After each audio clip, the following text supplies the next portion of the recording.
দুঃসাহসিক অভিযান। বন্ধুরা, এই হাঁসটি তার বাচ্চাগুলোকে নিয়ে ঘুরতেছিল জঙ্গলের ভিতর দিয়ে। সে ভুট্টা ক্ষেত থেকে অনেকগুলো ভুট্টা উঠায়। ভুট্টা উঠিয়ে তার ঝুড়িটি বোঝাই করে ফেলে। এক পর্যায়ে একটু পরে এখান দিয়ে একটি দুষ্ট শিয়াল যায় এবং কি দুষ্ট শিয়ালটি তাদের কাছে এসে তার ঝুড়িটি কামড় দেয়। কামড় দিয়ে নিয়ে চলে যেতে শুরু করে। হাঁসটি অনেক কান্না করে এবং তার বাচ্চাটিও খুব দুঃখী হয়ে যায়। তারা এক পর্যায়ে এখান থেকে আস্তে আস্তে চলে যেতে শুরু করে। অনেক দূর যাওয়ার পরে এখানে আবার রাত হয়ে যায়। রাত হয়ে যাওয়ার পরে তারা নদীর কাছ দিয়ে হাঁটতে শুরু করে।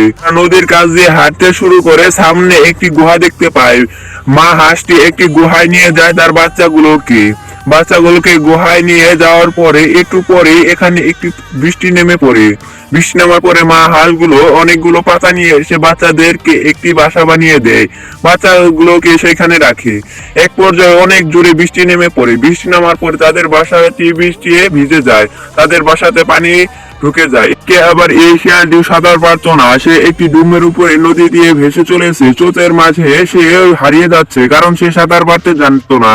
তার বাসাটিও ডুবে গেছে। এখন সে কি করবে, তাই ডুমের উপরে ভেসে আছে। এদিকে আবার এই হাঁসটি দেখতে পায় সেই শিয়ালটিকে। হাঁসটি দেখতে পেয়ে সে অনেক দিকে তাকামাকি করে সে সেই শিয়ালের দিকে ছুটে যায় তাকে বাঁচানোর জন্য। শিয়ালটি অনেক চিল্লাতে লাগে। তারপরে এক পর্যায়ে হাঁসটি শিয়ালের বুগলে চলে যায়। যাওয়ার পরে সেই ডুমটি ধরে হাঁসও নিয়ে আসে শিয়ালটিকে পারে নিয়ে আসার পর শিয়ালটি অনেক ক্লান্ত হয়ে যায়। ক্লান্ত হয়ে সে বিশ্রাম নিতে শুরু করে। তারপরে সকাল হয়ে যায়। সকাল হয়ে যাওয়ার পরে শিয়ালটি তাকে হাঁসটিকে ধন্যবাদ জানায়।